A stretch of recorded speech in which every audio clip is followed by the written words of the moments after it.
Well, some interesting new numbers are out ahead of the GOP primary in South Carolina this weekend. The latest Fox News poll gauging each candidate's support among very conservative voters in that state.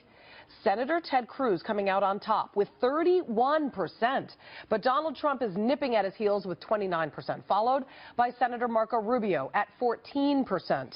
Matt Moore, chairman of the South Carolina Republican Party, joins me now. All right, so what say you on the conservatives in South Carolina? Which way do you think they're going to roll come the primary?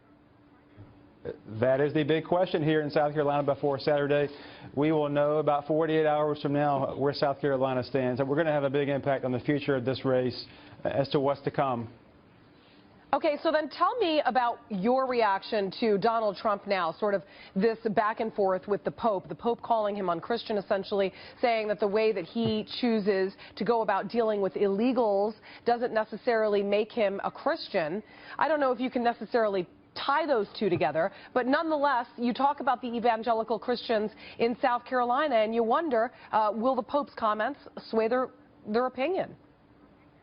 Well, I'm an ambassador for South Carolina politics. I want all the candidates to focus between now and 7 p.m. on South Carolina and all the desires and wishes of those voters. I'm not sure if arguing with the Pope is very helpful in that regard, but we'll see. All right, let's talk about barbecue. I don't know if you're into barbecue, but people down south, they sure are. And in fact, I think over the weekend, they had actually said that 897 likely Republican voters were asked to pick candidates and to name their favorite barbecue sauce, of all things. Well, the public policy poll finding that those who preferred a mustard base also preferred Senator Ted Cruz by 34%.